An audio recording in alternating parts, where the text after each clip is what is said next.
Hello everyone, welcome to the channel Psych Learning. So we are here doing part 2 of the chapter Human Memory, chapter 6 Human Memory, class 11th का हमने start किया था। हमने उसमें पढ़ा था कि मेमोरी क्या होती है, उसके मॉडल्स क्या होते हैं, क्या क्या उसके टाइप्स होते हैं, शॉर्ट टर्म, लॉन्ग टर्म, सब कुछ हमने पढ़ा था लास्ट क्लास में।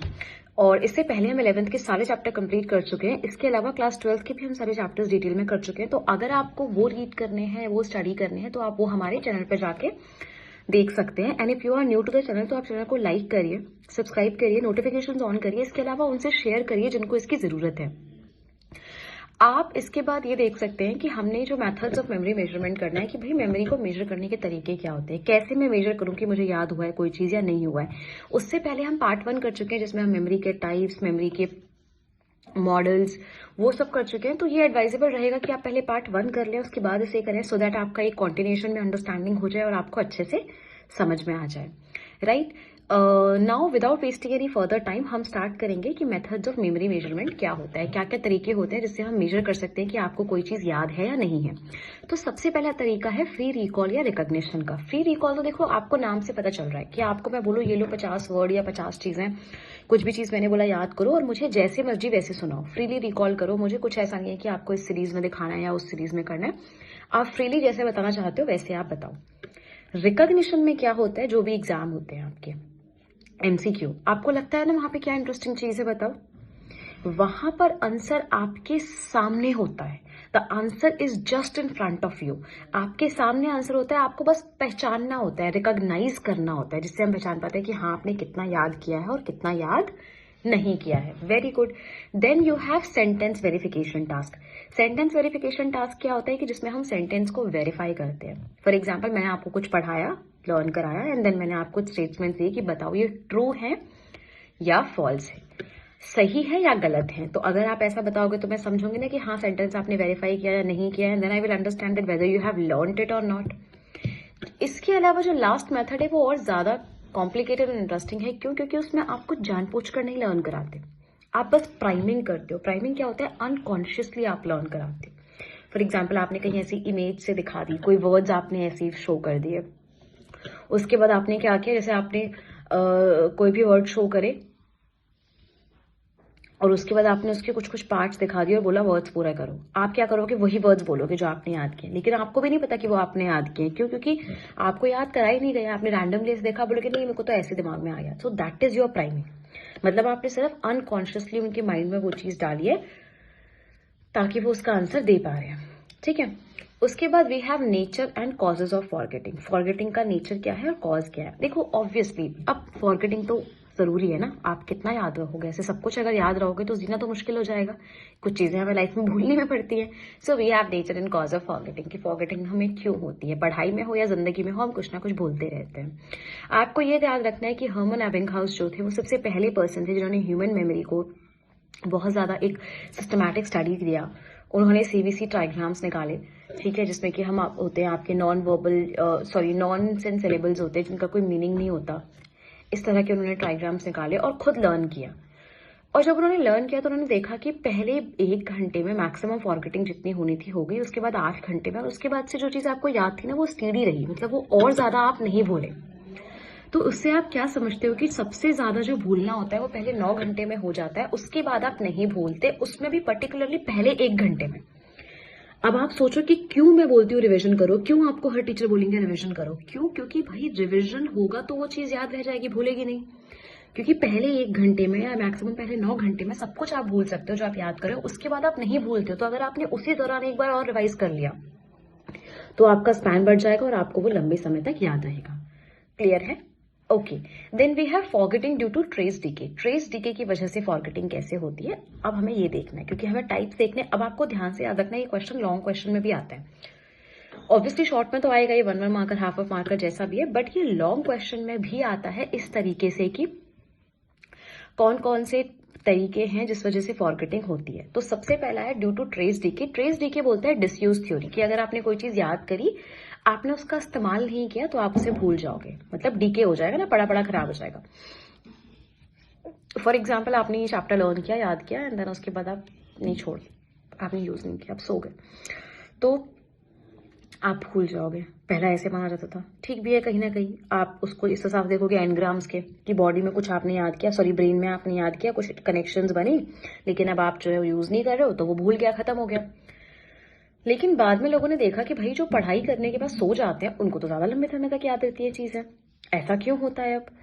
इसीलिए ट्रेस डीके को कहीं ना कहीं पर थोड़ा सा क्रिटिसाइज किया गया और बोला गया कि नहीं बेकार है, छोड़ो, रहने देते हैं, ये सही नहीं है। दूसरा मेथड निकाला which is forgetting due to interference. अब इंटरफेरेंस क्या होता है कि आप कुछ याद कर रहे हो, बीच में आपने कोई ना कोई गड़बड़ कर दी, बीच में किसी ना किसी ने आके कुछ कर दिया, बीच में इंटरफेरेंस हो गया, आप बीच में भटक गए, इंटरफेयर कर दिया किसी ने बीच में आके, that is your forgetting due to interference. अब ना ये बहुत इंपॉर्टेंट है और बहुत कॉम्प्लिकेटेड चीज है जो ये बच्चों को बहुत कंफ्यूजन होती है, मुझे नहीं पता क्यों, कि भाई इंटरफेरेंस किस तरह की होती है। इंटरफेरेंस होती है दो तरह की, you have forward moving and you have backward moving. Forward moving is your proactive and retroactive is your backward moving. आप ऐसे याद करो क्योंकि ये फॉरवर्ड मूविंग है, ये लिखा हुआ है यहाँ पे फॉरवर्ड मूविंग है, इसका मतलब कि कोई भी चीज जो आपने पहले लर्न करी है वो आगे वाली चीज को हैम्पर कर रही है, और क्योंकि ये बैकवर्ड मूविंग है और ये रेट्रोएक्टिव है तो कोई भी चीज जो आपने अभी याद करी है वो आपको पिछली वाली चीज भुला रही है। Let's say a simple example that you used to drive a car. आप कार ड्राइव करते थे और अब आप क्या कर रहे हो, अब आप बाइक चलाना सीख रहे हो, ठीक है, ओके। तो आपको पहले कार चलानी आती थी, उसके बाद आप अब जो है वो बाइक चलाना सीख रहे हो।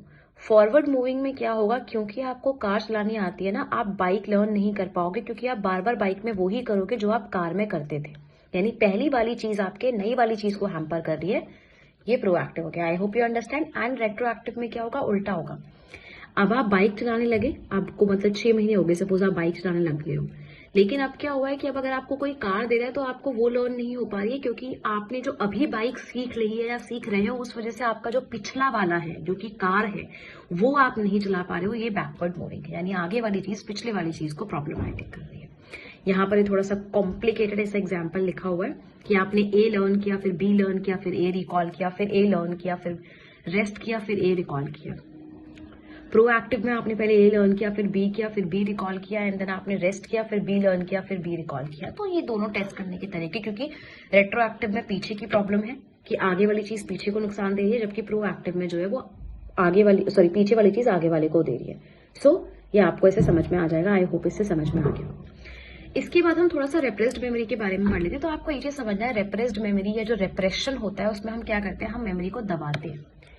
ये हम जानबूझ के नहीं करते, सिगमंड फ्रॉइड ने इनके बारे में बोला था। जो भी चीजें पेनफुल होती है, जिससे हमें डर लगता है, हम घबराते हैं जिन चीजों से, कोई ट्रॉमा हमारे साथ हुआ हो, कोई साइकोलॉजिकल हमें डिस्ट्रेस हुआ हो, किसी साइकोलॉजिकल कोई प्रॉब्लम इशू हुई हो, या फिर कोई फिजिकल चीज हुई हो, डिजास्टर हुआ हो, नेचुरल डिजास्टर हुआ हो, कोई असॉल्ट किसी के साथ होता है छोटे बच्चे के साथ, तो वो उस चीज को भूलना चाहता है, तो उस केस में रेप्रेशन दिखाते हैं वो लोग। कई बार इसकी वजह से फ्यूज स्टेट आती है। फ्यूज स्टेट क्या होती है कि अपनी जो पर्सनालिटी होती है ना, वो इंसान ये वाली भूल जाता है। फॉर एग्जाम्पल आप भूल जाओ कि अभी जो आप हो वो कौन हो, क्या आपकी डिजिग्नेशन है, क्या फैमिली है, आपको कुछ भी याद ना हो और सब भूल के आप किसी नई जगह पर किसी नई पहचान के साथ रह रहे हो, that will be your fuse state. ऐसा भी होता है, ठीक है। उसके बाद एक फॉरगेटिंग जो लास्ट वाली बची, वो बची रिट्रीवल फेलियर की। ये बहुत ही सिंपल है। ये बेसिकली ये है कि आपके पास रिट्रीव करने के जो क्यूज होते हैं, जो साइंस एंड सिंबल्स होते हैं ना, आपको वो नहीं दिख रहे होते हैं या वो आपके दिमाग में नहीं आ रहे होते, इसलिए आपको चीज याद नहीं आ रही होती है। मतलब आपके दिमाग में होती है, आपके जुबान में नहीं आ रही होती है। Forgetting due to retrieval failure क्या होता है कि आपने चीज याद करी है, आपने अंडरस्टैंड करी है, लेकिन आप वो रिट्रीव नहीं कर पा रहे हो, आप वो रिकॉल नहीं कर पा रहे हो, ठीक है। That is the problem. ये 3 तरह का है। आई होप आपको समझ में आ गया। एग्जाम में ये आता है तो प्लीज अच्छे से कर लीजिए। Then we have very interesting and important topic which is enhancing memory. अब हर कोई चाहता है हम अपनी मेमोरी एनहांस करें, हम याद करें तो हमें जिंदगी भर एग्जाम के लिए याद रहे। उसके लिए हम निमोनिक्स का इस्तेमाल करते हैं। आई नो उसकी स्पेलिंग अलग है, लेकिन इसे हम निमोनिक्स बोलते हैं। अब निमोनिक्स में क्या क्या होता है, फर्स्ट होते हैं आपके यूजिंग इमेजेस और दूसरे होते हैं आपके यूजिंग ऑर्गेनाइजेशन। तो पहले हम इमेजेस वाला पढ़ते हैं। इमेजेस वाले में कीवर्ड मेथड है, इट्स वेरी सिंपल। जैसे कि आप क्या करते हो, अपना कीवर्ड से कनेक्ट कर लेते हो। जैसे इसमें बहुत अच्छा सा एग्जांपल दिया हुआ है कि स्पेनिश में ना डक को पातो बोलते हैं। सो यू आर कनेक्टिंग कि पातो यानी पॉट, पॉट यानी उसमें पानी है, वहां पर एक डक है, तो आपने याद कर लिया डक, पातो इज कनेक्टेड टू डक। मतलब आपने इमेज देख ली, एक कीवर्ड से पूरी इमेज इमेजिन करके आपको लगा हाँ एक पॉट में डक बैठी है, तो उसका मतलब पॉट, पातो जो है वो डक का मतलब है। समझ रही हो आप, आपने इमेज ऐसे बनाई। दूसरी है मेथड ऑफ लोकाई। तो मेथड ऑफ लोकाई होता है कि लोकेशन मतलब आप देखते हो, जैसे कि मतलब आपको मम्मा ने बोला सामान लेके आओ, तो आप ऐसे याद करो कि हाँ किचन में एंट्री करते ही फ्रिज है, फ्रिज में से हमें दूध लाना है, दही लानी है, उसके आगे वहां पर फ्रूट्स का वो है, हमें फ्रूट्स लेके आने हैं। ऐसे आप लोकेशन के हिसाब से याद रहते हो। कभी देखा है कि चैप्टर में पता होता है कि कौन से पेज पे ऊपर लेफ्ट कॉर्नर पे वो टॉपिक लिखा हुआ है ना। That is method of location, कि आपको जगह से चीज याद रहती है। समझ गए। इसके बाद आता है ऑर्गेनाइजेशन। ऑर्गेनाइजेशन में एक चंकिंग है। देखो आपको याद होगा हमने शॉर्ट टर्म मेमोरी में चंकिंग करी थी जो उन्होंने बोला था, लेकिन शॉर्ट टर्म मेमोरी के अलावा लॉन्ग टर्म मेमोरी में भी याद करने के लिए हम चंकिंग का इस्तेमाल कर सकते हैं। छोटे छोटे वर्ड्स को आप ग्रुपिंग करके आप याद कर सकते हो। इसके अलावा फर्स्ट लेटर टेक्निक जो कि बहुत कॉमन है, हर कोई यूज करता है, हम खुद बनाते हैं, जैसे विबग्योर का है, आपको रेनबो के कलर्स याद करने हैं। ऐसे आप बहुत स्टेजेस के लिए बनाते हो, आप किसी न किसी आप फर्स्ट लेटर टेक्निक का इस्तेमाल बहुत करते हो। दैट इज इट, इमेजेस और ऑर्गेनाइजेशन। इसके अलावा कुछ और चीजें सजेस्ट करी गई हैं जो कि निमोनिक से अलग हैं, जैसे कि पहला है engage in deep level processing. ये तो बहुत कॉमन ऑब्वियस है ना, याद होगा आपको क्रेक एंड लोकहार्ट का लेवल ऑफ प्रोसेसिंग मॉडल हमने किया था लास्ट क्लास में। वो क्या बोलता है, वो कहता है जितना अच्छा प्रोसेसिंग होगा उतना अच्छा लर्न रहेगा।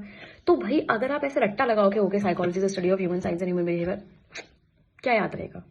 कितने देर तक याद रहेगा? कितना याद रहेगा? 1 लाइन 2 लाइन? सब कुछ तो रट्टा नहीं लगा पाओगे। तो डीप लेवल प्रोसेसिंग यानी चीजों को समझो, अंडरस्टैंड करो, डिटेल में उसकी एक्सप्लेनेशन करो, तो आपको वो हमेशा लंबे समय तक याद रहेगा। इसके अलावा इंटरफेरेंस कम करो। ये नहीं कि मैथ्स कर रहे हैं फिर स्टैट्स कर रहे हैं फिर फिजिक्स कर रहे हैं। मैथ्स के बाद थोड़ा रुक जाओ, थोड़ा इजी जैसे हिंदी या इंग्लिश कर लो, एसएसटी कर लो, कोई ऐसे लैंग्वेजेस कर लो जो थोड़ी अलग हैं, या कोई ऐसा सब्जेक्ट कर लो जो थोड़ा आसान है, पेंटिंग कर लो जिससे आपको सूदिंग इफेक्ट मिले, या थोड़ी देर रेस्ट करो, नैप ले लो, सो जाओ, कुछ और करो। आप इंटरफेरेंस कम करो। बहुत सारी इंटरफेरेंस हो जाएंगे तो चीजें याद नहीं हो पाएंगी, और उसके बाद फिर क्या होगा, फिर या तो प्रोएक्टिव इंटरफेरेंस होगी या फिर रेट्रोएक्टिव इंटरफेरेंस होगी। इसके अलावा give yourself enough retrieval cues. मतलब आपने देखा था ना, रिट्रीवल क्यूज की वजह से भी हमें कुछ याद नहीं रहता है, तो अपने आपको बहुत सारे ऑप्शंस दो याद करने के लिए कि ठीक है बॉटल से मुझे याद आ जाएगा, इससे याद आ जाएगा, ये इसके फ्रॉइड ने दिया है, फ्रू से मुझे याद आ जाएगा। मतलब सब कुछ आपको कुछ ना कुछ आपने क्यूज दिमाग में रखने हैं, ताकि एक भूल जाओ तो दूसरा तो याद आ जाए। ठीक है। इसके अलावा थॉमस एंड रॉबिन्सन ने एक टेक्निक दी थी विच इज PQRST। ये भी क्वेश्चन में आ सकती है, एक बार आई भी है तो आप देख लीजिए। P इज फॉर प्रिव्यू, कि आप पहले देखो कि मैं क्या करने वाला हूँ, क्या चैप्टर में होने वाला है, क्या करने वाली हूँ, क्या पढ़ने वाली हूँ मैं, चैप्टर की हेडिंग्स क्या है, इंडेक्स क्या है। फिर क्वेश्चन करो कि मेरे इन सवालों का आंसर मुझे इसके पढ़ने के बाद मिल जाएगा। फिर आप रीड करो एक्चुअल जो कॉन्टेक्स्ट है। फिर सेल्फ रेसिटेशन करो कि हाँ मैंने जो याद किया है मैं वो दोबारा रिवाइज करने की, हाँ अच्छा ठीक है ये मुझे समझ में आ गया। आप रेसिटेट करते ना कि हाँ साइकोलॉजी ये होती है, ये होती है, आपने खुद से आप उसे रिसाइट कर रहे हो, एंड देन लास्ट में आप अपना टेस्ट लो। इसलिए मैं हमेशा कहती हूँ टेस्ट बहुत इंपॉर्टेंट है और बहुत इंपॉर्टेंट है। फिर देखो कि आप उसे अच्छे से कर पा रहे हो या नहीं कर पा रहे हो, and then you will understand. This is your summary and this is all about the chapter. So we are here completed the chapter number 6 called human memory. 2 chapters और बचे हैं, we will quickly do that before your exams. Till then stay tuned, अपना ध्यान रखें, exam पास आ रहे हैं, तबीयत खराब ना करें, it's winter so take good care of yourselves, and all the best for the students who are giving exam 11th or 12th or any other exam who are giving and who are watching our videos. So take care, bye bye.